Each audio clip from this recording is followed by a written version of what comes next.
Here we go. Go Sports Radio. Carver and Cuthbert here with you from Borrelli's Taproom in Long Beach on the island on a Thursday. Very, very busy here today. A lot going on. Knicks Hawks Game 6 tonight in Atlanta. Knicks look to move on to the second round. I don't know who they play. Boston had trouble closing out Philly. We'll see if the Sixers can keep that going this evening. Of course, a Game 7 back in Beantown. Some really good NBA's. I'm going to talk about it later, Paul. NBA's got some. They ended up with some really good series in the first round, which usually doesn't happen for them. So it's pretty nice to see. Of course, the Stanley Cup playoffs as well. What a night for the Flyers. Scoreless into overtime, holding off the Pens, getting the win with the York goal. Late night. Fell asleep on the couch. Probably about 12:45 during the first overtime of Vegas and Utah. Woke up on the couch about 2:10 a.m. right before they won it in the second overtime because I was about to shut off the TV and head upstairs to bed. I did catch the second double overtime winner for Vegas, so another wild night in the Stanley Cup playoffs. The Mets are playing this afternoon, although I think that maybe Met fans might be better off just not watching today after last night. That was another tough. Wouldn't be surprised if the manager got fired after a game like last night. Yankees finish a 7-2 road trip as they come home now for a nice long homestand. So a lot to do here on a Thursday. I'm not even going to talk about the weather because it's going to put me in a bad mood. Mike Carver along with Paul Cuthbert. Hi, Paul. How you doing? Happy Thursday. Happy almost weekend, buddy. Yeah, I gave them one overtime period, and then I went to bed. So yeah, it's tough, right? Like it's so late. Like the game doesn't look. Yeah, this is complaining. It is what it is. You're on the East Coast. You got to deal with it. It's TV. And I hung on for as long as I could. Fell asleep, but at least I woke up right before. You woke up at the right time. Woke up at the right, and I wasn't staying. When I woke up, it was like one of those wake ups where it's like, God, this game's still going on. I can't do it. Like and I'm about to hit the button, and boom, I never woke up again. Finish it off until the alarm went off this morning, which was very cool. So another fun night in the Stanley Cup playoffs, and very busy here today down at Borrelli's. And I know they're fired up for the Knicks tonight down here. They got all the Knick gear out. I saw the board out. Tommy's got the board outside. They're ready to go. Big watch party. I mean, it's all happening. Big shipment of booze today to get ready for the weekend. I saw that as well. Trucks there is here and putting everything in the cooler. Very big shipment of that's heading in as well. So a lot to do here today. Why don't we start, Paulie, with the Mets? And I know that's, I mean, look, get it over with early. I'm not trying to hit him like a piñata here, but they are playing this afternoon at 105, 110, 105. When does it make it? 110, I'm sorry. As they'll finish off this series with the Nationals and in turn finishing off this 9-game homestand that we talked about 2 weeks ago at the start. Now they get a break today, just like they did the other night where they had that gas can Littell on the Nats that they got to face, and that kind of they were able to score. This Michaelis, he stinks too. That's pitching for the Nationals. But can you take advantage? They got completely smashed 14-2 last night, Paulie. 14-2. After Juan Soto's big post-game speech. Right, you read me those quotes. I thought that they were back. Inspiration wasn't there, I guess. Now, did they go to him for a follow-up last night after losing 14-2? We get a follow-up quote from him. The only thing I saw was a very dejected Juan Soto at the post-game presser, I believe, but I didn't get to kind of watch it. Just kind of the look on his face was just, But so if they lose this game today, which they really shouldn't, this guy Michaelis stinks. Like you should never. And they have their quote-unquote ace, Freddie Peralta, going this afternoon. But you say it like the Mets have a great lineup that they should beat this guy. This guy stinks. Everybody they've played in the last couple of weeks pretty much stunk. My 8U Vols softball lineup could hit this guy today from last night. That they could hit this guy. That's how bad he is. So you got to score runs today. Now it's a miserable day out at Citi Field. Not the best day. It's a miserable organization. It's a miserable clubhouse. It's a miserable. Let's say they somehow lost today.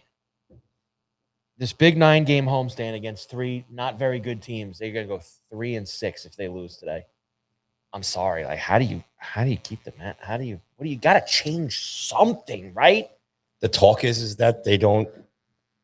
It's like he's got this kind of Boone situation where they don't want to fire him because they don't feel it's his problem, and I guess he gets along with the players, and I believe a couple of players have been quoted as saying it's on them, including Mr. Soto. They have right now. I want to double check this. The worst record in baseball. They suck. 10-20. It's no. But the Mets and the Phillies having the two worst records in baseball. And then to be pounding your chest against the Nationals. Yeah, but I mean, they pounded them last night. You know, I know, but I'm saying the night before. I'm saying the first night against Littell, they were pounding their chest with we're back and we're that. They look like idiots with that whole construction thing after the home run. Well, that's and that they're shooting the fireworks last night. Well, that's embarrassing. That's embarrassing. But this is the feedback you see online with the fans. Like they're completely embarrassed. Yeah. The whole organization is becoming an embarrassment. From the field to the front office to the PR stuff, to the stuff in the stands. Look, and I'll tell you who hates all this. Cohen hates all this because Cohen bought the team as a savior, and rightfully so. You know, Met fans hated the Wilpons. Met fans hated them owning the team, and they got him out. And they brand new guy, billionaire, and Cohen, he wants to spend money. He wants to win. I'll say that about him.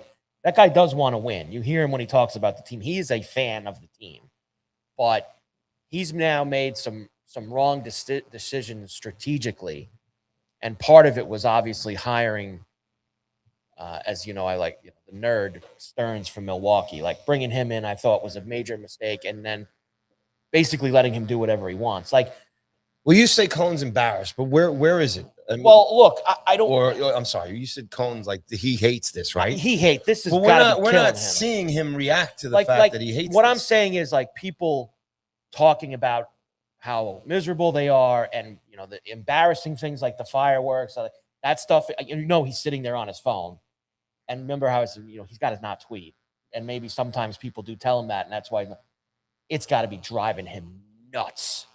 Well, those people he could fire instantly. I'm sure he just makes a phone call or sends a text and says, hey, whoever shot the fireworks off, get him out of here.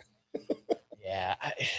But it brings them back to before he owned the team, they were looked at as such an embarrassing franchise and such a, and all those things. And when Cohen first bought the team, it felt like that stuff was getting washed away. And now years later to see it start to creep in again, some of it, it's gotta be grinding him. But he's the owner. He can make decisions. It doesn't sound like he has any problems with it. It seems to be this purgatory feeling right now, because you figure most people are thinking by now, especially when you see what the Phillies and the Red Sox have done, that Mendoza should have been fired. Maybe the coaching staff gets fired. That in terms of that, why hasn't that happened yet? How long is this going to go on? So if they lose tonight and they keep losing, you just, let's be realistic here. It would be wild if these guys put like a 5-game or 6-game winning streak together. It just doesn't seem like it's that's baseball, so it's not completely... Now, granted, here's the other side. Yeah. The other part of the purgatory, too, is you have Soto out, Lindor in. Soto back in, Lindor out. Yeah, so that doesn't help. They haven't played a lot together, too. So, is that part of the weight here? Is it the weight to see if they can get Lindor and Soto healthy at the same time to be a part of, a stretch here? It's easy for all of us, especially if you're not a Mets fan, to say, well, this should be blown apart right now. Yeah. Especially this early in the season, because maybe if you get somebody in with some new direction to try and get some wins going, and then if you get to the trade deadline, maybe you get some other pieces in here and maybe you salvage something, because as you've said before too, there is the wild possibility that they could still make a wild card if they got on some kind of run here. It's hard to bury teams on May 1st. Like I don't love to do that. And in the, when you just look at big picture stuff like that, I mean, they've already put themselves in terms of the wild cards of 7-game hole. But that's not impossible. We've seen teams, you go and look last year on May 1st, there were teams that were way back that made the playoffs. There were teams that were way ahead that missed the playoffs. There is enough time to fix this up. And maybe it is just, can we get a few weeks with both of our top hitters in the lineup? Can we get a few weeks where maybe, along with them both being healthy, that Bichette hits? And maybe, and this was honestly the biggest thing for me all around, is they still haven't addressed for the second year now that their starting pitching, it sucks. Now they haven't addressed that. They thought last year that Minaya and Senga and these guys were going to be. They didn't do it last year, and they decided. Now they made the Peralta move. So you give them a little credit for that. But they're still running Senga out there, and they still run Peterson last night, and they still they haven't fixed a lot of what I think were their main problems since they lost to the Dodgers 2 years ago in the NLCS. They got years from guys like Minaya that year that I don't think he'll ever pitch that well again, and that's kind of taken a hold here the last year and a half since then, and other guys. So it's not over. Everybody's always very over dramatic about these things, and it's ugly. They're 10-20 as we're about to turn the calendar. Would to May. you be as reserved as you are right now talking about the Mets? No. If this shit show was going on, no, in the probably Bronx? not. Probably not, because I'm not a Met fan, so it's easier for. But 10-20. What if they go 20-10 next month? Sure. I don't think it will happen, but I'm just saying, it's not like it's August and they're 23 games out of us. There is time, and they have enough resources, and they do have some talent that they could rip off. They played well in April and May last year. I guess we'll all just have to since wait. June, they've been the worst team in baseball of last year. You take all the games from June of last year and then the first month this year, no one's been worse, and that includes like the Rockies and the White Sox. They have been the worst team since June 1st of last year. All right, so let's look at a couple of things on the financial side, right? There's no doubt that all the stuff you're saying here, and let's wait to see. And like I'm mentioning purgatory, they're in this holding pattern. What's going to happen? What's going to give or whatever? There's no doubt it's already happening. The fans aren't coming out to the ballpark. They are going to wait. They're not going to start coming out until they put up 4, 5, 6 wins. So as far as that's concerned, that's just crushing for Cohen and his organization, especially with the money he's got in this payroll and not getting any return. And you know what? I don't want to hear him bellyache about it either, because last year he demanded, he spent all that money on Soto, and he demanded, I want to see the ballpark filled. And guess what the Met fan did? They filled the ballpark last year. They had their highest attendance in forever. Yeah. And now this year, again, they've come back out and look at what they've given them. Of course, there's 3/4 empty building with $6 tickets on StubHub against the Nationals on April 30th. The team sucks. Like, what do you want from them? You expect them to come out, and then you have all the other stuff they've done with the tickets in terms of not selling single games and changing the price depending on who's in town and all those things. When your team sucks, you're going to get smashed with nobody in the place. So you get what you deserve sometimes. And you can pull tricks like that when you're a 95-win team and you're making the playoffs. You can do those tricks because people are going to come. When you suck, people aren't going to come. That's how it goes. Right? That's it. So, hey, you turn the page to a new month tomorrow. Long West Coast trip. Sometimes it's good, Paul. You get out of town. You don't have to listen to all the negativity for a long stretch. What I say? They're going to Anaheim, Colorado, Arizona. Going to be away for a week and a half. 3 cities, really far away. And maybe that's where you can jumpstart your season. I'm trying to be as positive as I can for the Met fan today, even though they probably should just smash. Everyone could smash on them today, and rightfully so. I'm trying to at least give you going to give you small nibbles here. I'm just looking down at this Mets roster. What's there to say? Soto had 3 hits yesterday. Sure. Soto's going to get his numbers, whether they're 10-20 or 30-10. He's going to get his numbers. There's just really not a lot of character. Look at this lineup. Not a lot of today. character Now, and a lot of personality in this lineup, man. To be fair, this Carson Benj has hit the ball the last couple of days, but Benj, Torrens, and Mauricio, and I get it, injuries happen, and that's why you're in these spots. That's not what you envisioned as the bottom of your lineup coming into this season, and it seemed like they tried to phase Vientos out, and now they've had to play him because of injuries. Just things happen that, you end up in a spot like this. Polanco's been hurt. Everybody, Lindor hurt. All right, so now let's just take a quick look here at the NL East here. So they're finished. 11.5 back. That I think they're finished because I think the Braves are really good. 22-9. Such a hot start. Really good team, but no one's ever out. 7 back of a potential wild card. Well, that's the thing. That's why you're always in it. 3 teams that since they changed that format to where 3 teams make it and it keeps everybody in, you're you're fine. But you can't go 10-20 in your next 30 games.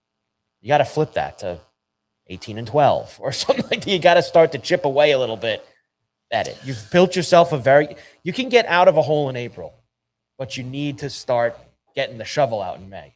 That's like the only way that it works. And they have time to do that now. If they go 10-20 in May and we're sitting here on June 1st at Borrelli's, I'll tell you, then they're cooked. They're done. But there is still time to get the shovel out and dig a little bit. They just got to start doing it.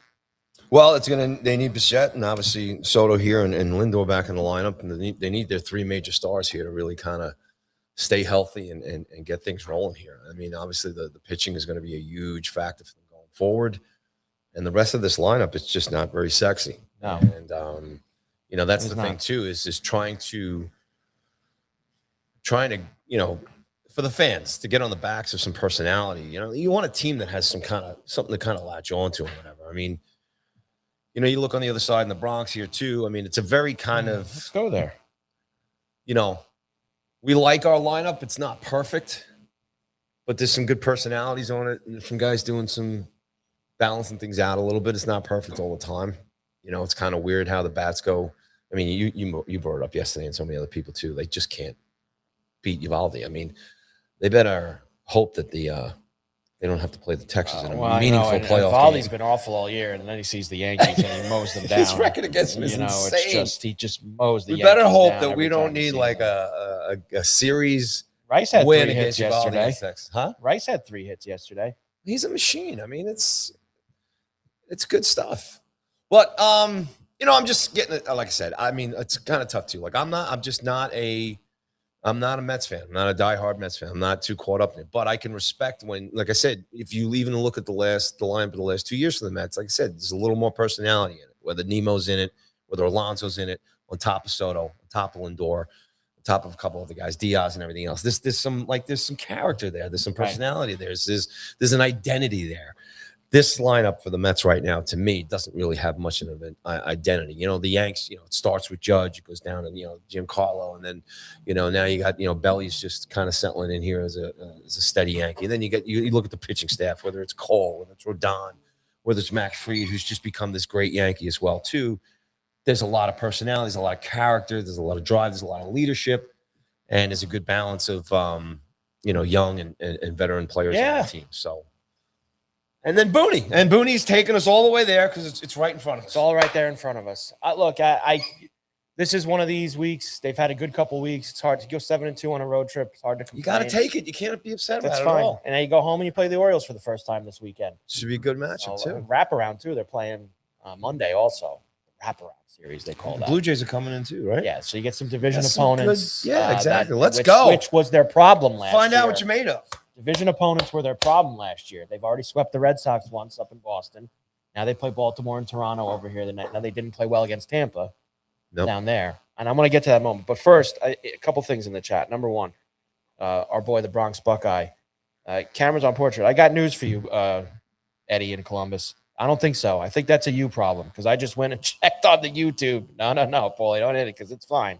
Okay. I've got it on. There's 2 options. Yeah, I've got it everywhere, Eddie, and it looks good. I just checked YouTube. I just checked Twitter. I just checked all of it, and it looks like we're operating in the right way. So I think that you might have to turn the phone a little bit. Although you know what, look at that on YouTube. It's like that. How about that, Eddie? So Eddie, the YouTube and the Twitter feed do look different. That's so bizarre, right?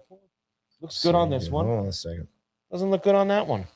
It's very strange. So there you go, Eddie. I apologize. I looked at the other one first before I went over to that one. We'll see. Paulie's got Eddie's a diehard. Eddie knows what's going on. Eddie knows what's happening. And as far as John said, what's up with Jake afternoon nap withdrawing? Now, I have not seen this, John, because I've been running around all morning, and I did not get to watch any of the golf this morning. Did he tee off, John, or did he play the first hole and then walk away? Because then, at least I can get my first round leader money back if he didn't hit a ball. So did he withdraw beforehand? Looking at check now. I don't think he ever got out, John. There are 2 feeds now. There are 2 feeds. There's a landscape option for YouTube, and there is a portrait option. So you should be able We need to get rid of the portrait option. Yeah, well, let's see. Why did they do this? They changed this thing around on us on the fly. Let's see what we can do here for you folks. But anyway, what are we talking about? I'm going to reset here. First, I was looking to see if Jake Knapp hit a ball or not so I can get my money back on his first round leader after John told me that he had a thumb sprain. And yes, John, that is gutless from him. Extremely gutless. Can't be first round leader when you're not in the field. You certainly off. Didn't seem off to John. All right, we'll figure it all out. And next up, Yankees tomorrow night. Now, Baltimore's playing a doubleheader today, Paulie. So they're playing 2 at home against the Astros because they got rained out last night. And then they will play tomorrow night in the Bronx.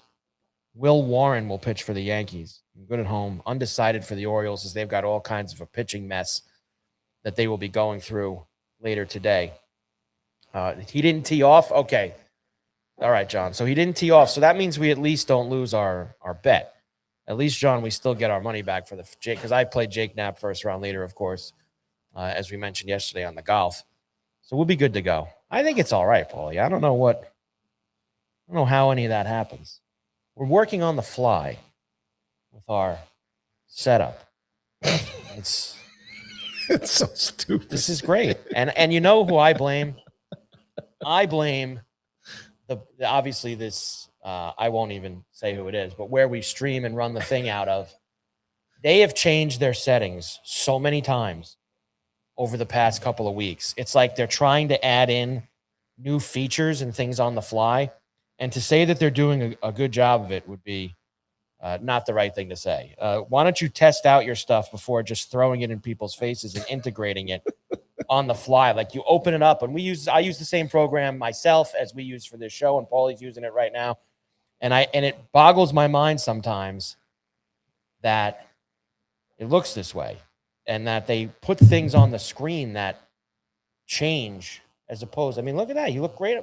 You look great up there at Borrelli's. Tommy's got you on the TV up there. It looks fine. I think I got this. Hang on a second. Right. Just keep. You need to take a break and reset. No. We're not doing any breaks here. You look good up on the TV. Like I said, it's offering both. I can't believe we're talking about it. It's offering both the landscape. I see this. Why do they do that? And the now I see what you're doing. You've got it now. Okay. So everybody should have an option on their end to decide which way they want to. Landscape and portrait. Okay. This is as good as it gets right here. All right. So then you know what? We're going to have to. We'll deal with this after, Paulie. Yeah, like I said, keep talking. We're good here. We're good. I'm interested in this. No, I'm interested in how much they screwed up our thing. Stupid. Exactly. That's precisely what it is. That it's stupid for us here. All right. Carver and Cuthbert, Go Sports Radio, down here at Borrelli's Taproom in Long Beach. So I just got the note here, just so I can't change it now because we're live. So. All right. So just Eddie, flip your phone, find another way to change it. We love you, Eddie. I'm watching it on the screen right now on YouTube down here. I promise this won't happen next week, okay? But we love you, Eddie. You'll find a way. Go on Twitter and you could see it on there. It looks perfectly good on Twitter. I know you're on Twitter too, Eddie. So you could go and check it out from that aspect as well. Carver and Cuthbert, Go Sports Radio, Borrelli's Taproom in Long Beach on the island. Why don't we do our first tour into what's going on at Borrelli's, and we'll come back and talk about Knicks Hawks Game 6 tonight in Atlanta. All right. Sounds good. All right, everybody. Once again, if you're watching us in landscape or if you're watching us in portrait, we are broadcasting live from Borrelli's Taproom in Long Beach on Long Island, 912 West Beach Street in the great state of New York in the US of A. Today is Thursday. So we got two great things going on here at Borrelli's. We got the Knicks watch party tonight, which you can come down for 2-for-1 pizzas, $1 wings, and tons of bucket specials. And the game will be on all the TVs and the sound. And then, if you're hungry and you want some steak, pork, or veal, if you got $42.99 in your pocket, come down. You get a choice of that, and you get bottomless beers and endless wines. And that also comes with a choice of super salad and a dessert. Comes with dessert as well, too. So that's Carnivore Night tonight and every Thursday night down here at Borrelli's, with the bonus that the Knicks will be on here to try and take care of business against the Hawks tonight. All right, tomorrow's Friday. Weekend will be here, and we got live music as we do every Friday night, Saturday night, and Sunday. And tomorrow night, we got Mark Campanelli. He's going to be here at 7 o'clock, and followed by DJ Frankie Sims for the Friday night dance party. On Saturday, Tim Quinn is live here at 5 p.m., I believe. And then DJ TM Select will be on after that for the Saturday night dance party. And then Sunday, Evan Kariga will be here Sunday afternoon around 5 o'clock, I believe. And then it's DJ TM Select. We'll have the Sunday Fun Day dance party. Tons of bucket specials here on Sundays. Make sure you get down here. Live music, your favorite sports on the big screens, and all the pizza and great food that you can eat here at Borrelli's. Okay, coming up, live music. Wednesday night theme nights are coming back here next Wednesday. Starts with Billy Joel Night returns. Songs from Italian Restaurant with $21 dinner special, pasta special, and half-price bottles of wine. On May 20th, special U2 tribute night here with the U2 tribute band, New Year's Days. And then on May 27th, the return of the Bruce Springsteen theme night, Best Songs of the Boss. Again, free admission for all of these, and $21 dinner specials and half-price bottles of wine. Okay, and then coming up on Wednesday, May 13th is Ravioli Nights. And the Ravioli Nights, the pasta nights, all that kind of great stuff that goes down here at Borrelli's when you can teach you how to make sauce and pasta and all that stuff. They sell out really quick. So go to Borrelli'sTaproom.com so you can find out if there's any tickets left for Ravioli Night on Wednesday, May 13th. All right, Comedy Night. Last night, Ian Finance was in here for a packed crowd. Coming up next is James Freed on June 29th, Joe List on July 14th, and just announced Chris DiStefano will be here on Wednesday, August 5th. So go to Borrelli'sTaproom.com and or Eventbrite.com and search Borrelli's Comedy for tickets for that. Country Fest is going to be here on May 16th through the 17th, hosted by Anthony Gow, featuring live artists from Nashville.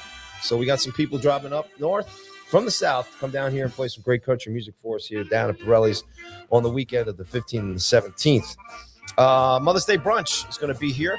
Come on down, bring mom down for endless mimosas and Bloody Marys and wine too, I believe. It's like a sick deal for moms. Place will be done really nice down here for Borrelli's. So bring mom down to Borrelli's for Mother's Day.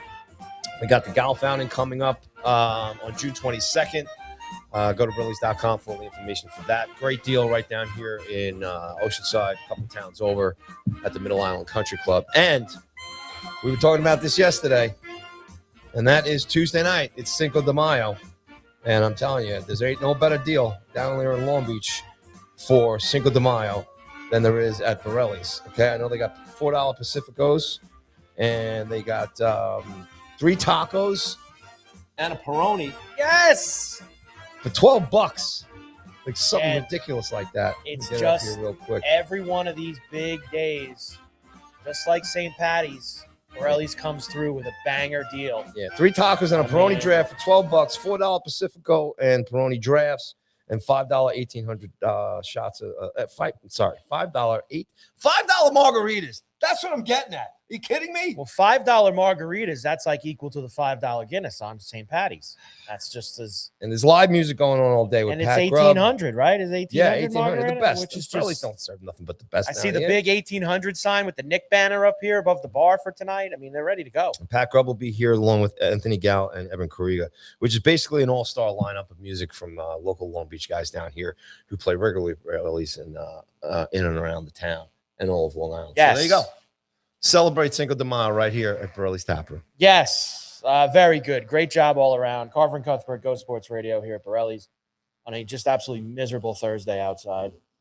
Oh, I said I wasn't going to talk about the weather. I'm sorry. But we're together and apologize. Tommy's here, so it's not that miserable. I thought you needed a beer after our on-air production meeting. It needs to be a Thursday. That was as John Cheers. said. And to anybody John wrote in the suffering chat watching box, through the portrait I never view, we apologize. I never mind being in on an on-air production meeting. Well, you just were, which is perfectly fine for us. That is delicious. And See, it just got better. and This Eddie, miserable day just Eddie, got it's good better. to see you figured it out. Just watch on Twitter. He's on Twitter now, Eddie. So he's Way to got go, the X Eddie. up. Good job by you. 2 things before I get to the Knicks that I just got reminded of. One is with the Yankees that I wanted to say. Did you know, as we hit May 1st tomorrow, Mhm. only 3 teams in the American League are over 500? Only 3. The Yankees, the Rays, and my Sacramento A's. Sacramento. They are the only 3 teams in the AL over 500 right now. And on the flip side, there are 9 teams in the NL over 500, and 5 of them are all in the NL Central. How about that for a start? And that includes teams that people thought were going to suck, like the Pirates and the Cardinals. People thought those teams were going to be miserable this year, and suddenly they're in the mix. Pirates only a game over. Cincinnati looking good at 19-11. But they're over. Chicago at 19-12. Yeah, I see what you're saying. But they're over. Better than all the teams in the American League. What I like is the Padres right on the Dodgers' ass. Yeah, but you know what? I like that. I get that, but they did that last year too. Like there was a time in August where I was like, "Ooh, maybe the Padres are going to win the division." The Dodgers aren't losing anything. But they're not blowing away. And good, and I'm glad, and I think the Padres are good enough. Yeah, but it don't matter. Diamondbacks playing pretty good too. It don't matter. It don't matter. So, but they did this last year. They hang around, and then the Dodgers punk them in the playoffs. Just see how it goes. Philly and the but Mets. how weird. But you know what it tells me? This is the bigger picture part of it. Mm-hmm. And I know it's only a month, and it's kind of the same thing as I was saying about the Mets before, where you could turn things around quick. These teams are not good in the AL. And maybe the strategy, which we discussed at no end about bringing the same team back and all that stuff, and the start that they've got now to here, maybe they looked around at this American League and thought, these aren't any great teams around here. Like, I think the same team can come back and be the favorite. Like, if this is going to be like this all year. With Cole and Rodon. Still not even pitching yet. Exactly. Yeah. Still not even pitching yet. So, it's possible. Like, if this stays like this, as mediocre as it is, they better go to the World Series. And you still have the trade deadline. They better go. If it's just a mediocre American League. We need some bats, I think, Mediocre. Here's one of the things that I think maybe one of the last things on the Yankees today is to, as far as bringing the same team back, is to watch if we see any kind of shift in the way, whether you want to call it Cashman upstairs or it's Booney, like watch Grissom's batting average. Right. Watch, how this Volpe comes back. Watch what happens in the outfield. Volpe.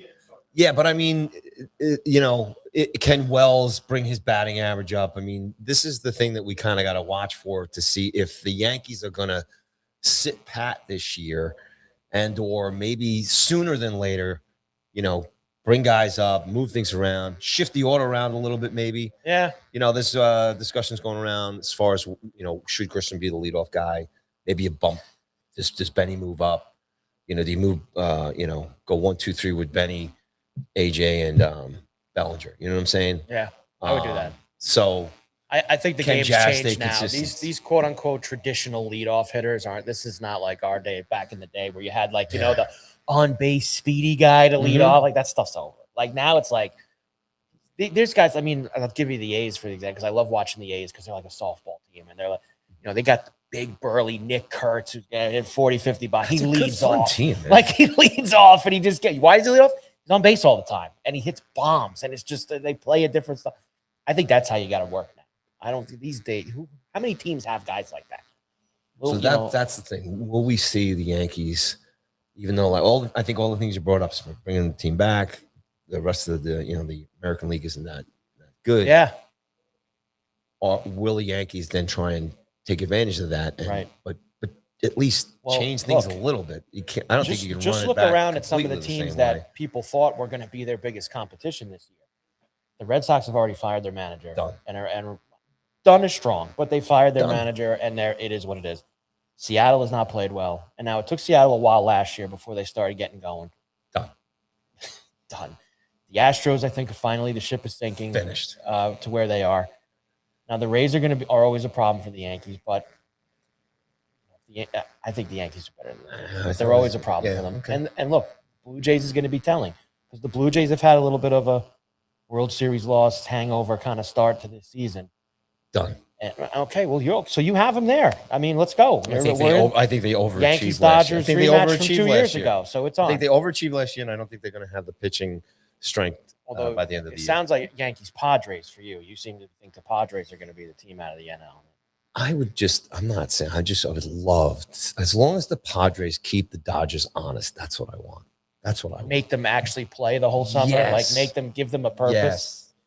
Do you think the Dodgers are going to care if they had to go and play an extra 3 games in the wild card round, as opposed to having the first week off? Hey, I look, don't think they would care. You can watch the last 2 years too, and you can. The Dodgers got a lot of luck last couple of years too. In addition to their incredibly talented team, incredibly talented manager, talented. They got some luck. So maybe the luck runs out a little bit. And the other thing I was going to bring up, because I just saw it, and I know how in the past when we've done live golf content, it's really exploded on our social media. So I figured there was something newsworthy to bring up with them. Have you read about all this stuff with live golf? So from the business, what I've seen on the business side is like the Saudis might be pulling out. Oh, they are. Yeah, and so all the money's coming out. Saudi PIF is going to stop funding it. Are we going to talk about this now? Because I could do this right now. Let's go, because I have a lot of questions. Okay, good. So basically, in short, the Yankees are going to be fine. We're all right. We're good. Yeah, right. I just thought that was interesting that there's only 3 teams over 500 in the AL and there's 9 in the NL, and it puts more. I think it's more that the Yankees should go. They obviously should go to the World Series. Everybody in the American League stinks. I said they would at the beginning of the year. Right. So you have questions about all of this. You kind of understand all the backstory and everything else that goes on behind it in terms of. Well, I think you Saudi should PIF bring everybody up to speed a little bit as far as let's start with how LIV was created and who funded it. Well, obviously Saudi's PIF put LIV together. This was 20. And I guess whatever. And let's talk with what they started doing was they started soliciting guys to leave the PGA Tour. Yes. They went over there, paid them tons and tons of money. Had a major rift effect between both leagues. Caused the rift effect. Goes back to 9/11. Sure. All that stuff. But then 2 years later, there was going to be a merger, and there was going to be all these. So that never happened, and that never materialized. And now, as the years have gone on, they've kind of. It's been less and less in terms of an impact that they're making. Then you finally had some guys jump ship. Brooks Koepka jumped ship, went back to the PGA Tour this year. They left him a door to open up. Patrick Reed's going to go back, all that. But now you're getting into this situation where they are now going to be pulling out all the money. So they've been pumping, I think the number was $500 million a year or something like that. They've been pumping into this thing on a yearly basis because they got money. I mean, it's like, spend and spend and spend and spend. Look at all the contracts they give. They gave Bryson $300 million. They gave this guy that. They gave that. So they are going to be pulling the plug. Phil Mickelson was one of the leaders of this thing. Phil was one of the first. Phil and Dustin Johnson were like the first 2 big guys that they got. Because when Bryson went over there, that was kind of before Bryson, the YouTube stuff and all that really started kicking for him. But he's their biggest star right now that they have. They're not going to have anybody in a matter of months. But so this all kind of began with there was reports that they're running out of that they're going to stop funding it. The Saudis were going to pull out, and then there was this week the event in New Orleans that was supposed to take place in June got canceled. Really? Going to be they say moved to the fall, but that's not going to happen. They're not going to play it because they're going to be shut down by then. So you think the whole organization? And now there's a report today that guys like Bryson and Rahm and other guys are trying to find pathways back to the PGA Tour to jump ship before they close down. Like it's crumbling. Like it's all the stones. It's like in Game of Thrones where the dragon, all the stones are starting to fall out, and it's about the whole house is about to crumble. Like it's finished. So, what are your questions? So, the Saudis pulling the money back is this because? Let's just talk on the business model. They say it's because of the war. Oh, they say it's because of the war. Yeah.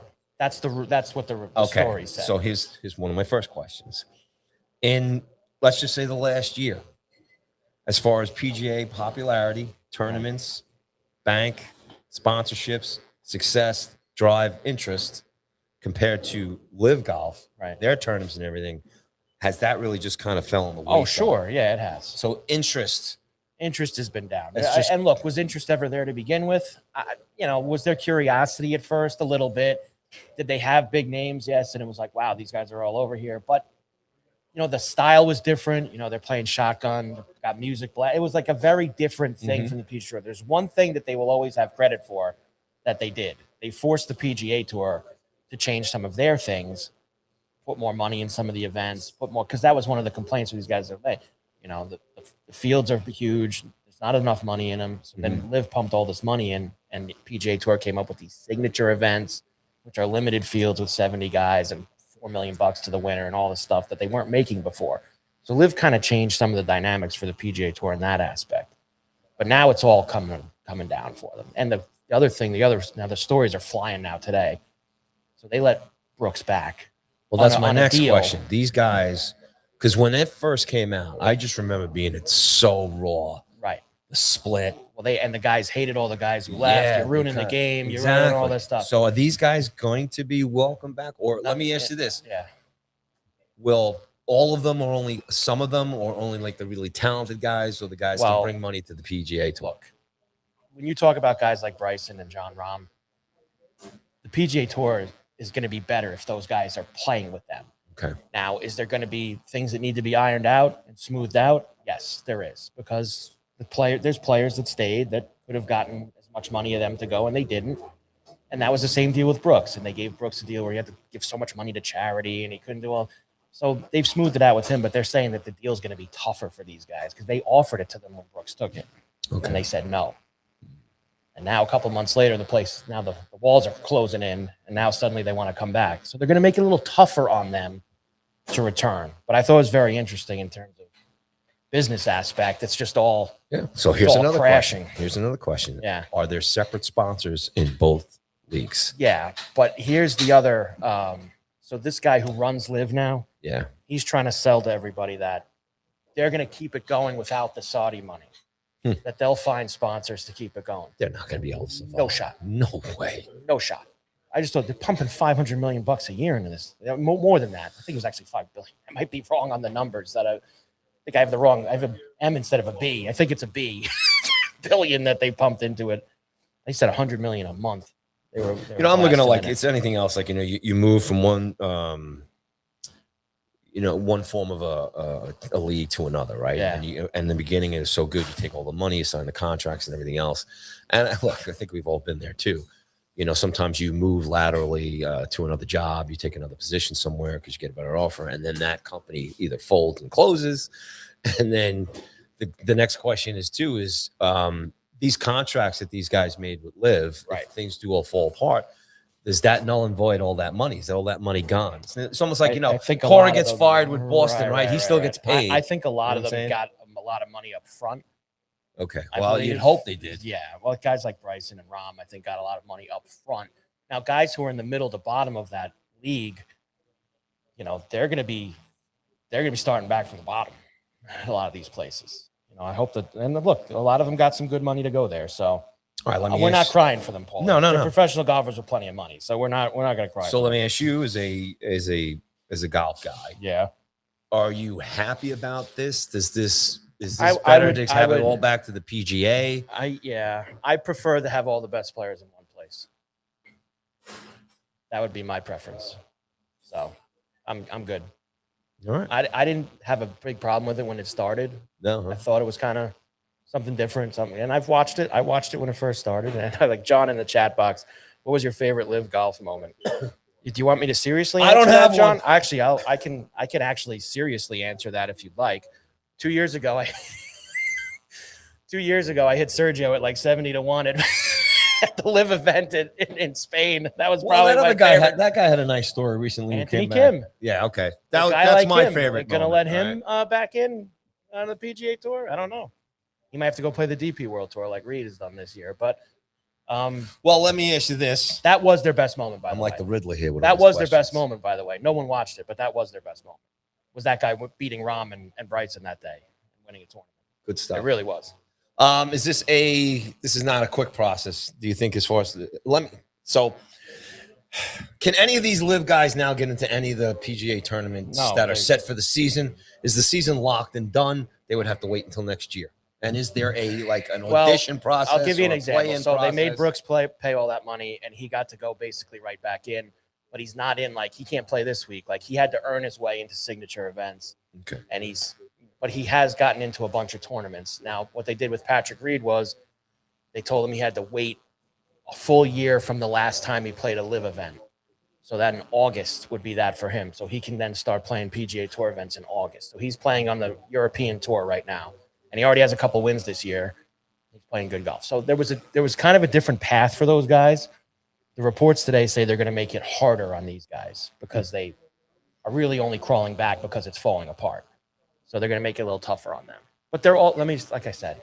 And is the guy who was the president of the PGA when this all went down, is he still the president?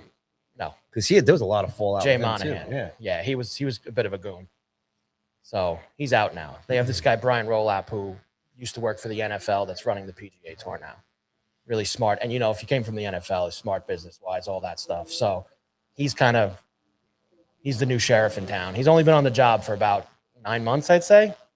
So Monahan's the idiot who did the whole, we're going to merge. Is he sitting in his office like this now? Sure. Yeah.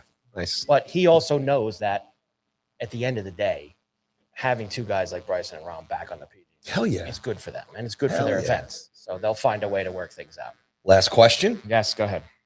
Well, how does this play out as far as the other golfers who stood firm, didn't go to live? They don't like it. Now these guys come and getting welcome back in, or the opportunity to come back. Yeah, they're mostly frosty about it. All right. Sure. I mean, I think that some of them have, you know what, though? It's been 3 months, 4 months. They all hang with Brooks now again. Like, they're all, it's at the end of the day, Paulie, these guys are all buddies, and they're all counting millions of dollars against each other. So they'll all be fine. They hang out at their country clubs, and they count all their money. Yeah.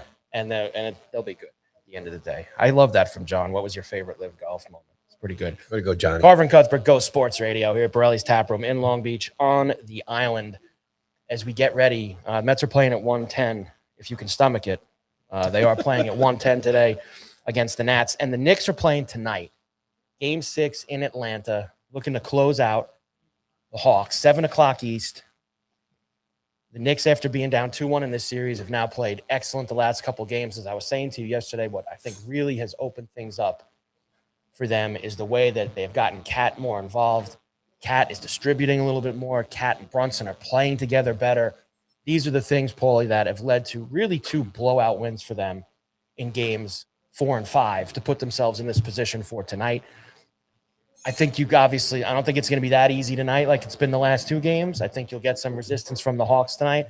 But at the end of the day, I think the Knicks they're a lot better. Hawks have done what I expected in this series. They've won a couple of games. But it's Knicks tonight for me. Knicks lay the points, the whole deal. I think they take care of it. Yeah, I mean, that's... who you got? Who you got? I'm going to take the Knicks too. Minus 2.5, by the way. I think we're just getting set up. So you think they're going to lose tonight? I hate to say it. I just have this feeling like, they're just not going to put it away. I think they took the punches in the series, and they've made the adjustments. I guess I'm just preparing myself. Atlanta's got no answer for Cat.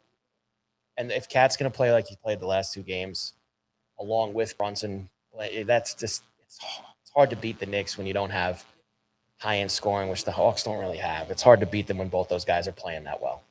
Now, look, they are the Knicks. Like you said, could they lay an egg tonight? Of course, anybody could. They are the Knicks. Anybody could. But I think they're on their best behavior tonight, and they clean up and finish the job.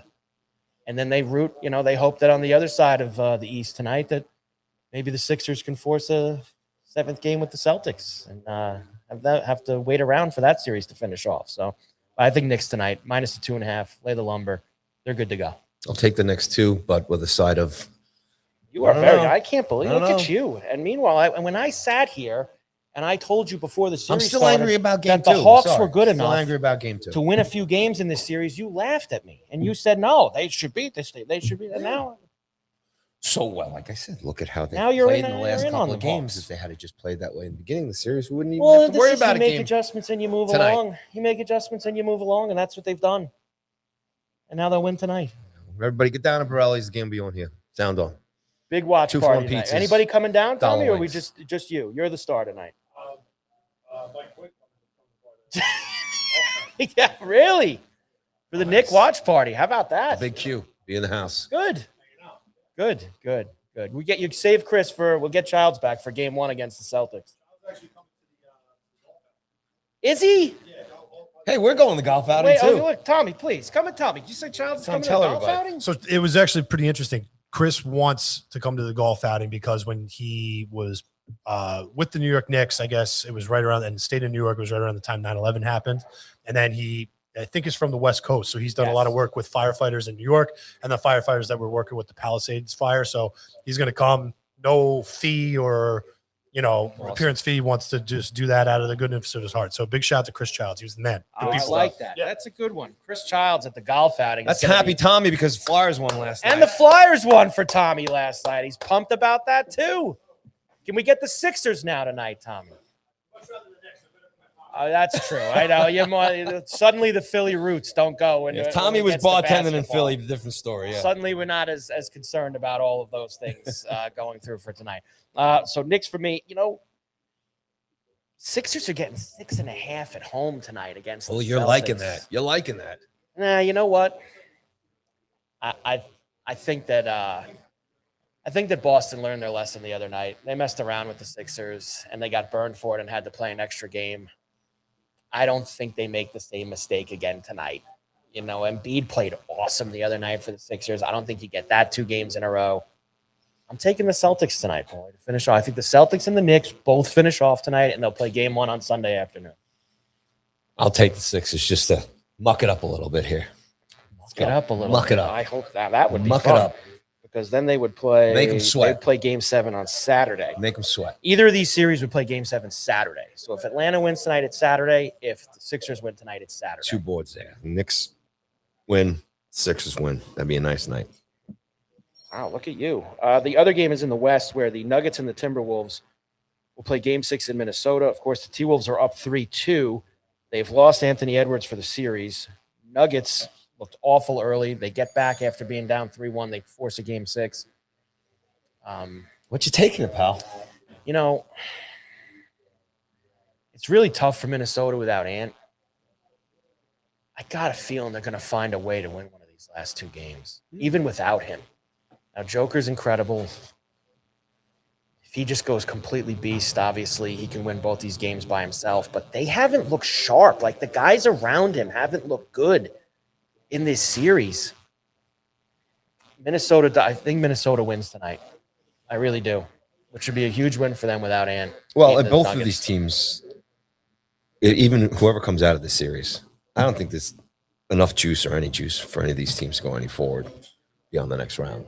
Well, look, as we kind of discussed, maybe it was you noted on the maybe last week or somewhere. I think either last week or yesterday we brought this up. I don't think any of this matters because Oklahoma City is going to beat everybody. Exactly. The parade has already been routed. I really do believe that. Now the winner, the hats and the shirts already. The winner of this series is going to play Spurs in the second round. Spurs already finished Portland off. So the Nugget Timberwolves winner plays the Spurs in round number 2. I don't think either. I mean, Nuggets Spurs would be a really good series if the Nuggets are playing like the Nuggets. I think Minnesota without Ant would get whacked. So maybe if you want to root for a good series in the second round, you need the Nuggets to win a couple games here. Get out of this series because I think that could be ugly. No Ant against Wembanyama in the second round. It will absolutely be ugly. That's why you do want the but Nuggets to be to fair, win this series. and I was going to bring this up to you. Usually the first round of the NBA sucks. And the series are awful. They're over in 4 or 5 games. They're such huge favorites. They have gotten – You're enjoying it. Well, I'm just saying they've actually gotten some of these series to go pretty deep, which isn't typical. NHL's different. We get so many series that go 6-7 games in the first round, and it's a lot of fun. You have overtime games. You have all this craziness.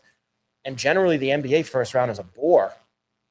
But they've actually had a bunch of these series go 6 or 7 games. So that's, you usually say everything negative about them. It's nice to say something, I guess, positive in that they actually had some good first-round series for once. Now, can we get any Game 7s out of this?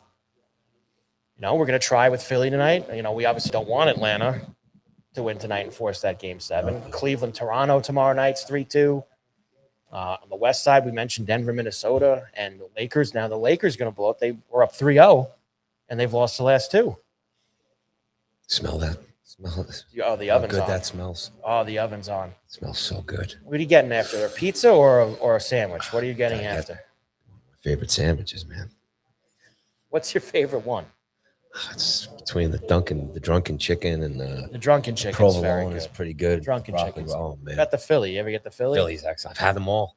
You've had them all. You've sampled everything. Yeah, they're all awesome. Nelson's back there. The Jeff for the future. Pizzas are out. I mean, it's just great. I think the Lakers win tomorrow night. I'd like to see the Lakers win and wrap this up. I think it's a good story.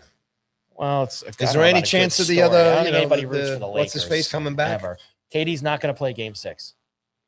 That has been a completely gutless effort from him in this series. And the Pistons forced the game 6 with the Magic last night. I was dragging the Pistons around yesterday. Yep. They went and won. I hope the Magic beat them, though, tomorrow night. I've had enough of the Pistons. Me too. They cost me so much money in games. In games 3 and 4, I've had enough of them. So Mike is done. I've had enough of the Pistons. Get them out. I hope the Magic beat them. I really do. I think we'll get a game 7 Cavs Raptors. I think the Raptors will win game 6 in Toronto. Just that series just does nothing for me. Neither of those franchises, neither of those cities. That's why it's a buried game. That's never, never on NBC, never on any of the big. Sorry, Cleveland. Sorry, spots. Toronto. But, man, just no love for me. Sorry. No love. Knicks Hawks is ESPN tonight, by the way. ESPN has 2 games, them and then the Nuggets and the Timberwolves for us tonight. NBA playoffs. It's fantastic so far. Throughout the first round. All right, Carver and Cuthbert, Go Sports Radio here at Borrelli's Taproom in Long Beach on the island. We'll take a break, and then we will come back, Paulie, and we will get involved in the Stanley Cup playoffs. Wild games, again, last night, including Tommy's Flyers, Vegas late night 2:25 a.m. win on the East Coast over Utah, and some big games tonight. A couple of these teams, Paulie, that had 3-1 leads in series and all that, they are on shaky ground going into tonight. We shall see. Carver and Cuthbert, Go Sports Radio. We'll come back, get into the hockey right after this.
And we're back here live at Borrelli's Taproom, Carver and Cuthbert show, just to let everybody know what is going on here at Borrelli's.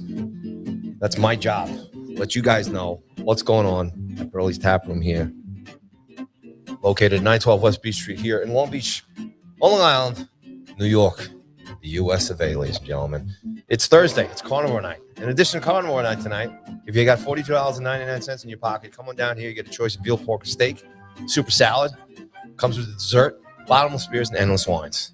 That's every Thursday right here at Borrelli's Taproom on Carnivore Night. Now, tonight's also special, too, because the Knicks are on. So the Knicks are going to be on, and that means it's going to be on all the TVs. Live sound's going to be on.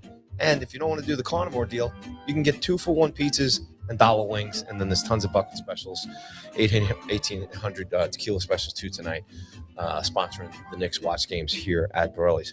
The weekend is upon us. That's tomorrow. Friday night live music returns with Mark Campanelli here tomorrow night, followed by DJ Frankie Sims for the Friday night dance party. On Saturday, Tim Quinn's going to be here, followed by DJ Tim Select for the Saturday night dance party. And then on Sunday, Fun Day, we got Evan Kariga coming back, and then followed by DJ Tim Select for the Sunday Fun Day party here this weekend at Borrelli's. No cover for all the live music. Coming down here, have a great time.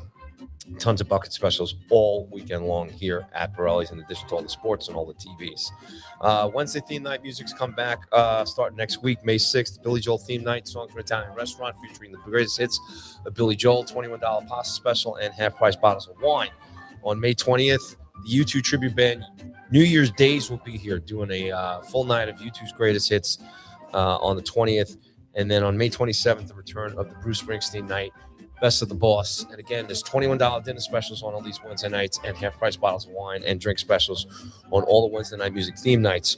Coming up on Wednesday, May 13th, is going to be Ravioli Night. If you want to get a part of that, learn how to make some great ravioli down here at Borrelli's, go to Borrelli'sTaproom.com, click on events, and get your tickets. The spots fill up very quickly. All the pasta nights sell out.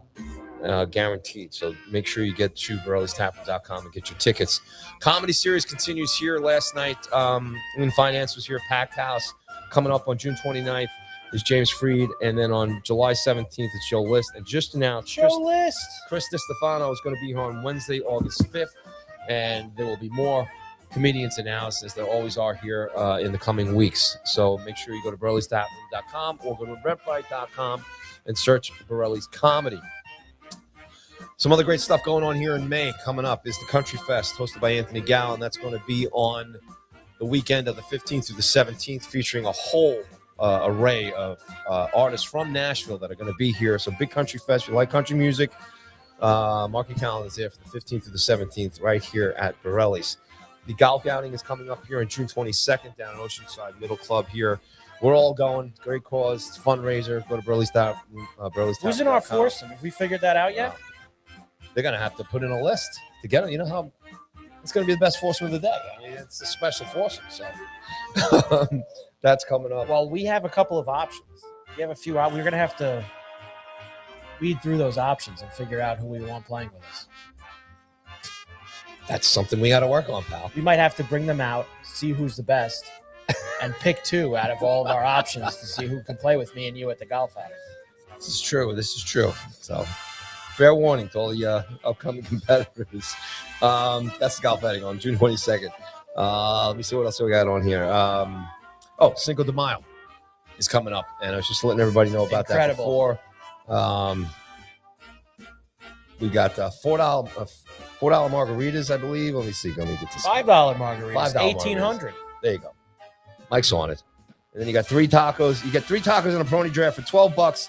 There's $4 Pacifico and Peroni drafts, and live music as well with Pat Grubb and Anthony Gow and Evan Kariga on Cinco de Mayo. So come on down for that. It's going to be a blast. And bring mom down to Borrelli's on Mother's Day for Mother's Day brunch. All right? Got some great specials going on for mom that day, including endless mimosas, wines, Bloody Marys. Just going to be a blast and a wonderful menu here. Actually, here's the full details. Here you go. Bottomless mimosas and wine for all moms on Borrelli's. All right? And call 516-705-8674 to make your reservations. That's Sunday, May 8th. Oh, my God. It's Sunday, May 10th. Oh, my glasses on, folks. Sorry about that. Sunday, May 10th. You got to get your specs, dude. Yeah, I know. You got to get the specs out. That's what happens. Getting old, folks. Let the specs It's no out. good. So there you go. There it is. Great stuff going on. Can't beat it right here. Carver and Cuthbert, Go Sports Radio here at Borrelli's. on a miserable Thursday outside. Doing The the- Mets are I'm going to doing play, the though. They're ready Mets- to go. Doing the Mets version of With advertising. Michaelis on the mound. They should hit this guy. They got lucky. They had a tell the other night to get Michaelis today. They lost 14-2 last night. Hopefully they can get things going this afternoon and end this homestand on a good note. We got a problem here. You got a fraud. Where's mine? Well, yeah, you see that big box that Tommy's bringing Tommy back had there to go right up the now? stairs? He had to go upstairs I and made him work? get the I'm sorry. Peronis. I'm sorry. Look out. My apologies. So, all right. All right. The hockey now off the rails today. Hey, heroes. Yes, Eddie. Off the rails. Cup tonight. First, last night. As we mentioned a little bit at the beginning, late night in Vegas with Utah and the Golden Knights.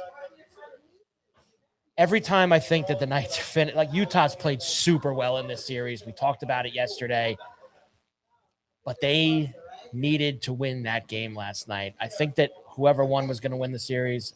Knights up 3-2. I don't see Utah beating them in 2 games. Might have to go to a 7th game back at the T-Mobile, but I like Vegas now to win this series. They have been on the tightrope this whole entire way, but they found a way again in OT last night. A shorty, Paulie. A shorty. Can you believe how many power plays they've been handing out in overtime of these playoff games? You ever seen anything like it before? Yeah. We back in the day, which we always loved doing, you had to take your stick and basically whack someone in the head to get a power play in overtime. Oh, yeah. It was a Cardinals. And now it's like there's a ton of them every overtime. What happened? I'm sure it's a league directive. It's to, Gary? it's to get, it's to mix it up, shake it up. Shake it up. So that to try and make sure these games don't go 3 or 4 overtimes in a row. You know what I'm saying? So you think they had a problem with the 3 and 4 overtime games that we used to always see? might as That well, was right? big. You might as well do that. And that's a way to have the classic overtime system, but you got Man, Utah, refs out there Utah blew this can game, throw- man. They really well, did. Howden did an absolutely incredible job. The energy he had in the corner there to get that Yes. puck out, get out, and then take that shot. Beautiful goal to I'm win just it. saying they had the game. Under a minute to go, they let Dorofiev get the hat trick goal, and they were swarming. I was awake for that point. End of regulation, I was still awake. I fell asleep pretty much the entire first overtime. And then I give woke up right give before Torch the winner. credit there for the time that he pulled Hart. Yeah, absolutely. And that those guys really brought it. Now here's my question, and going into Game 6. Utah has been playing great, and they've controlled a ton of possession. And I think they've had better scoring chances.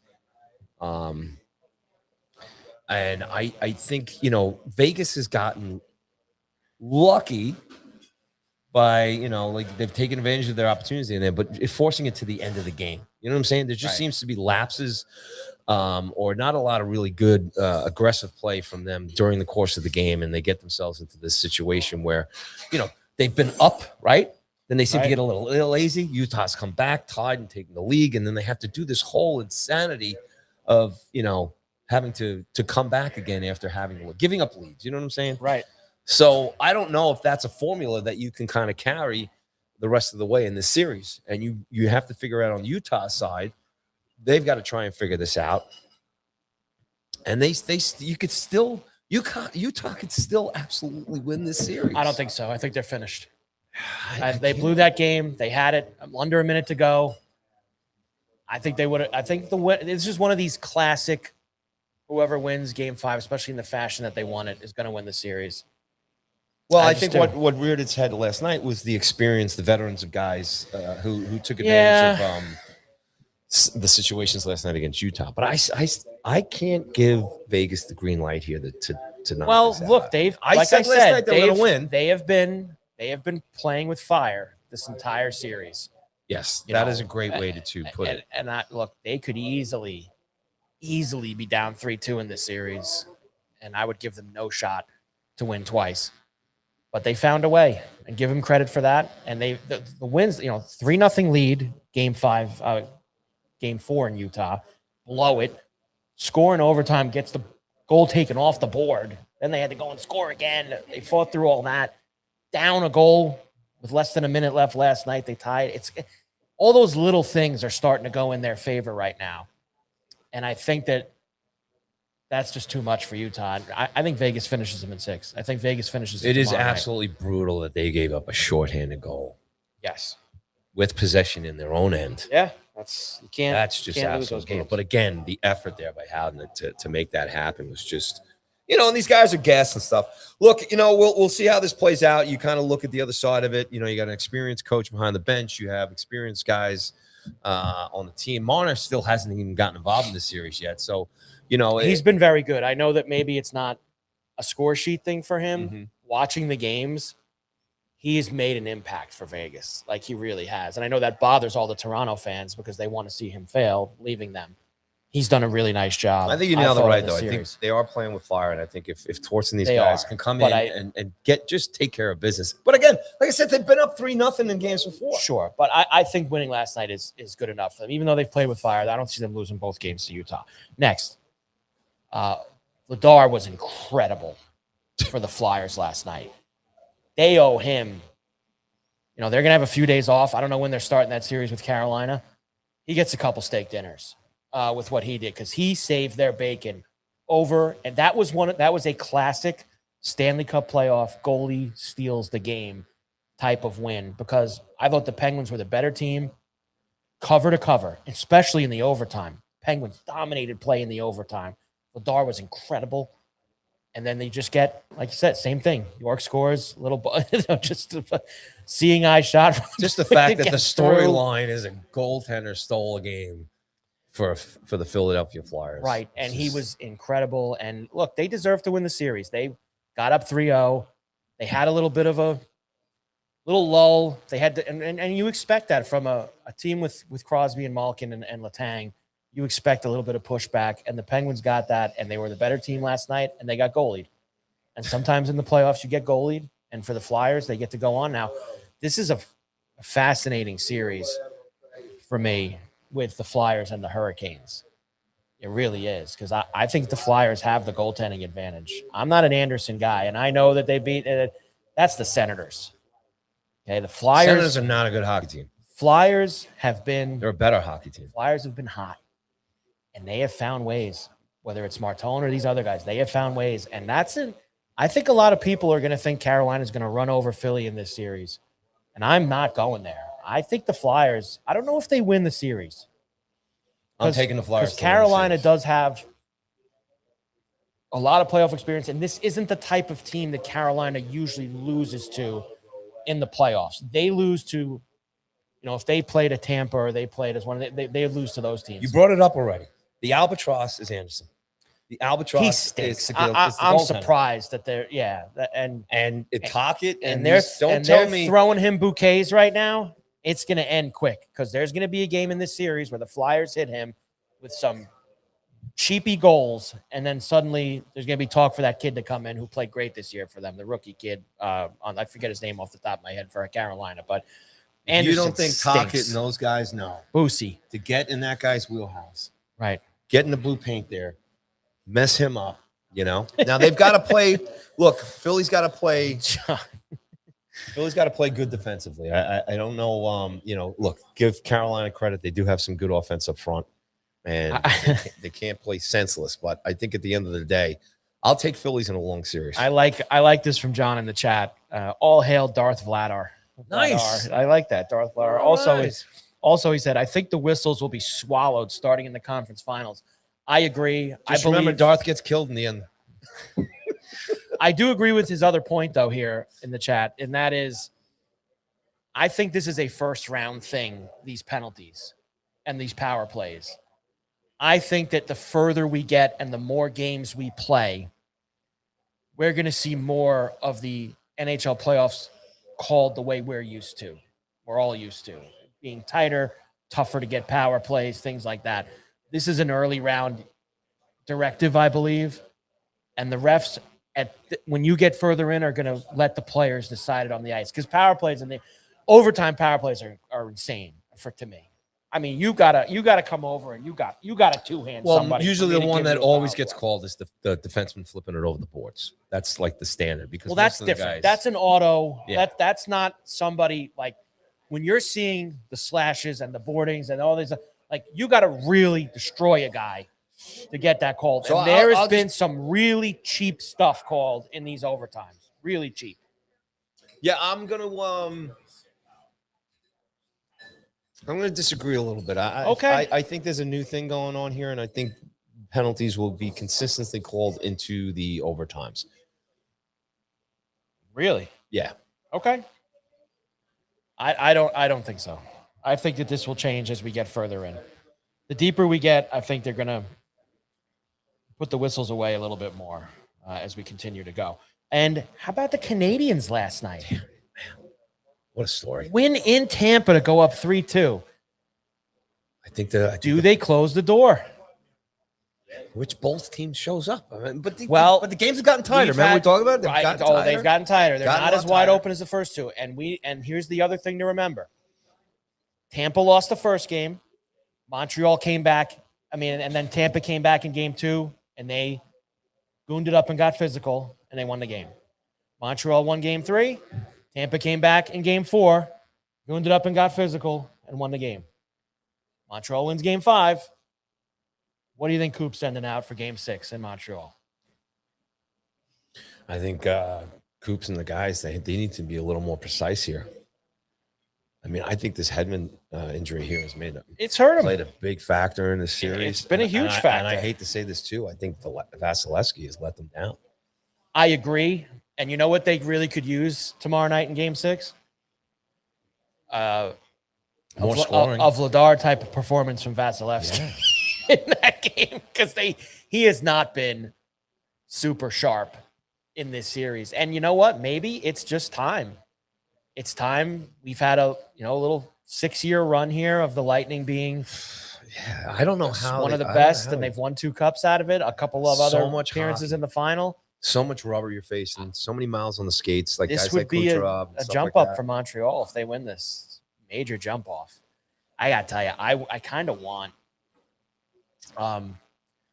Montreal wins, and somebody brought this up on X yesterday, and I forget who did it, and I wish I could give them credit, but I don't remember who it was. Montreal wins, and then the winner of the Buffalo Boston, that's like old school Adams division, like second round, like Montreal versus Buffalo or Montreal versus Boston. Is it gone, or did he catch that? Oh, man, he did catch it. Soto robbed of a homer. Is that the Wood doctor out there? I think that was James Wood who robbed that off of Soto. That was an incredible catch. Soto was looking for 3 straight games with a homer, and Wood just ripped it. Was it gone? That was gone. He took that back. That was gone. That's a great catch. There it is, the Mets season right there. Helps to be 6'4". Helps to be 6'4" like Wood is on that. Looked like he barely jumped. But that was over the fence. Great catch by James Wood. Robbing Soto. Good thing I didn't bet Soto today. Bet him the last 2 nights when he homered. Good thing I didn't bet Soto today, Paulie. Yeah, you still got time. I do still have time. I should go bet him now and get him a better number. Yeah, he should tip his cap, considering that guy's given up 12 homers already this year, Michaelis. He should tip his cap. Anyway, back to the hockey. Yeah, absolutely love the match. Who wins game 6 tomorrow night in Montreal? I'm going to go with the Habs. Back home. So you like the Habs to win it, huh? Yeah, I think the Bolts needed to beat them there at home the other night. I mean, I think that was their place to do it. But, how do we sit here and, bet against Cooper and these guys, to have a good game? I mean, and would we be surprised if it goes 7? I think it's going 7. I think you're going to get the Habs have just been a fantastic story. And you just love seeing it. It's great for Montreal. So let's see what happens. That game 6 is tomorrow night, Friday night, 7:00 in Montreal. And if they win, game 7 would be Sunday in Tampa. So quick turnaround for that. Who you got for the rest of these? Here we go. Tonight, game 6 in St. Paul. Stars and Wild. This has been the classic zigzag series, especially for me from like the betting aspect of it. Minnesota won game 1. Went to the Stars in game 2. They got it done. Stars won game 3. went to Minnesota in game 4. They got it done. This series has deserved 7 games, and I fully believe we get it, Paulie. I think the Stars win in Minnesota tonight, and they force a 7th game. And I tell you, it's obviously these 7th games always are coin flips, but I think Dallas would find a way. If Minnesota wraps it up. How about that? So you like the Wild tonight at home? Wrap it up. This series deserves 7 games. It's been so good. You're not going to get it. All right. I disagree. I'm going to go on the other side. You're not going to get it. I'll go on the other side tonight. And how about this one? Oilers and Ducks. I feel like the Ducks, the way the first 10 minutes of that game went the other night, I think it changed the series. Ducks are up 3-1. They go back to Edmonton for game 5, and they got blitzed down 3-0 before 10 minutes into the game. It might have changed the series. Yeah. I'm on the McDavid bandwagon. They win, and then they win the series. Well, look, I agree with you on this. If the Oilers win tonight, they'll win game 7 in Edmonton. This is the Ducks' last shot tonight to close this series out. I think they have no shot in a 7th game in Edmonton. No shot. But I do give the Ducks a chance tonight. Only because you never know with that Edmonton goaltending. Did you see who did not have a really good game the other night? Who was that? Former Ranger.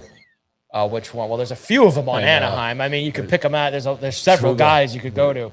Yeah, Trouba hasn't been Kreider, you would expect at some point maybe Kreider would have scored a big goal for them, and that really hasn't happened either. No, really that's what you got him for, a big playoff performer, right?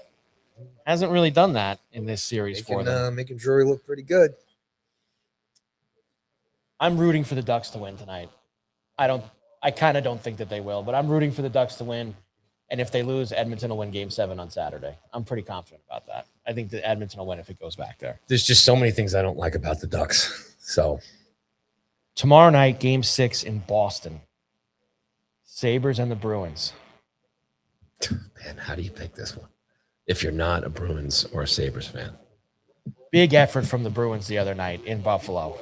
The Pasta goal was incredible. McAvoy playing, right? I mean, it's just...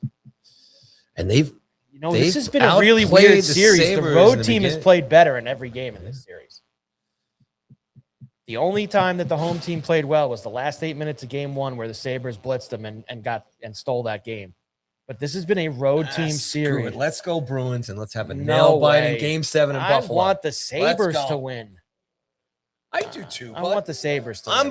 I'm very impressed with the Bruins. Very impressed, especially winning that environment the other night. Look, I think the Sabres find a way. And he's on a mission here, man. He's been playing outstanding. Lights out. So, I mean, and maybe Swayman just carries him a little more here. Yeah, possible.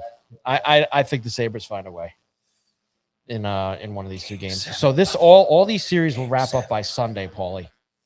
Crazy. When we come back next week, we'll be in the second round. Crazy. Yeah. Flying. And I think you could have, as of right now, I mean, look, you got a potential for, obviously we have 5 game 6s over the next few nights. Keep it going. I think 3 of the 5 will go to game 7. 3 out of 5 game 7s on Saturday and Sunday. And then we'll start Carolina-Philly Monday night in the next round. The league and the owners want that, so. Well, you know that. And us as fans, we want it to. I mean, of course we do. Especially, since our teams are not in it, so it's a little bit stress-free for us. So it's a little bit stress-free. There you go. Stanley Cup playoffs here before we get out of here. I never got to ask you this yesterday, so I'll ask you now before we go.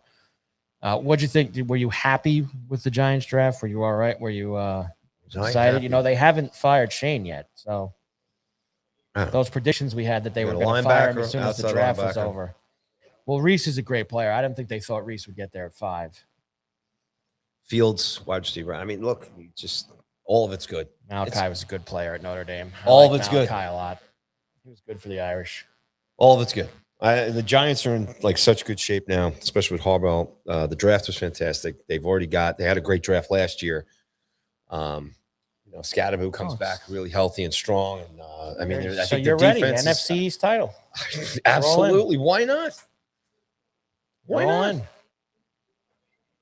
Dart got so much experience playing out the rest of that season. He got a little smarter. If that kid doesn't like put himself in harm's way and play reckless like he did during the middle part of the season last year, that kid is smart. He can run an offense, and they are beefing up this defense.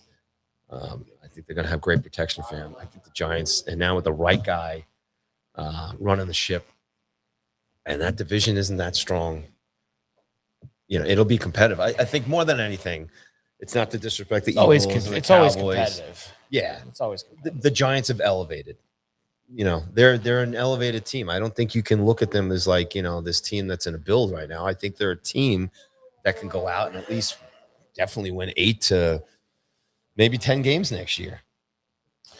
Eddie in the chat box wants Nassau Community College night at Borrelli's. Can we get Nassau Community College night here? We got a lot of nights. Tommy, what are your thoughts on that? Nassau Community College night at Borrelli's. Is it going to draw a lot of people in here? I don't know. Because Nassau, the college is quite a distance from here. And there's really not a direct train route in here either. So we could try, though, Eddie. Eddie brings that up in the chat. We'll try and see if we can. Boat to drop out everybody off the sand down here, maybe. Well, it's almost time. I mean, I know the weather doesn't make you really think that it's almost time, but I mean, I think we'd have to combine colleges. Get that happening down here. Yeah.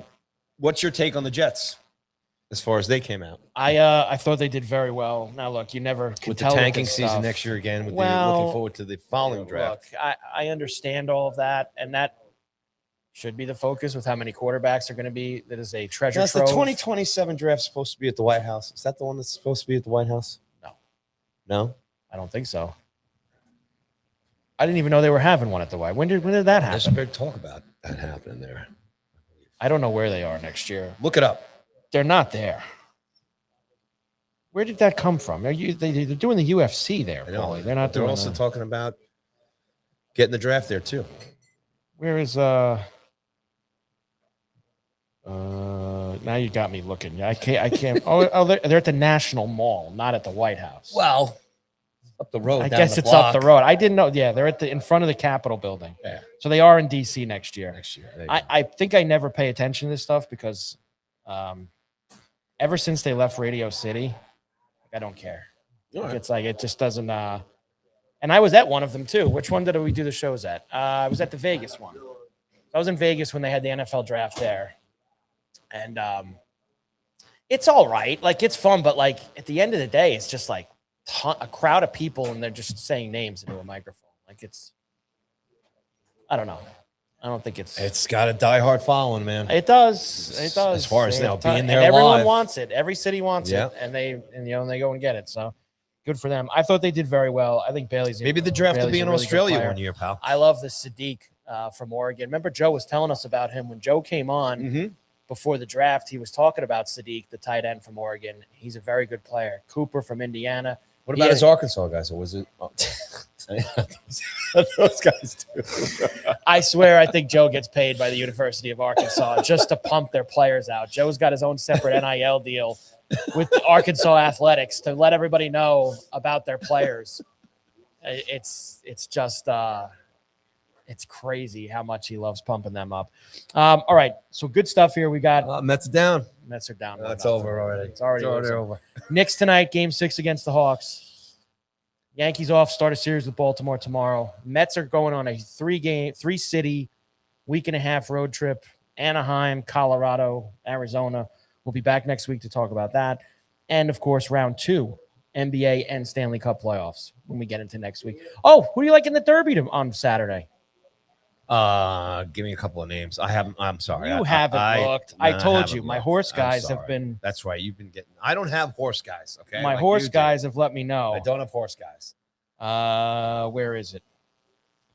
Number 18. Further Ado. That's the one that my horse guys told me. Number 13. Chief Wallaby. All right. I'm gonna give me 5 names and I'll pick one. Those are the only 2 I know because my horse guys have texted me those. I mean, there's like 20 horses in the race. I like Chief Wallaby. I don't get as into it anymore. 2-0 Washington. Wasn't Chief Wallaby on F Troop, an old TV series? Fair. Maybe that's what they named the horse after. All right, great job, Paulie. Carver and Cuthbert, Go Sports Radio, Borrelli's Taproom here in Long Beach. Thanks for the guys in the chat. Every Wednesday and Thursday, noon East. We are down here. Great job by the chat box today. Everybody was rocking and rolling. And enjoy the weekend. Enjoy all the games. And we will see you back here next week. Will the weather be nice? That's a good over-under for you. Will it actually? Can Tommy open the doors next Wednesday when we're here? Will it happen? Tommy Fingers says crossed. no. Fingers crossed. Not buying it. It's that after Cinco de Mayo, the Cinco de Mayo Tuesday. We might need to open the doors in here on Wednesday, Tommy.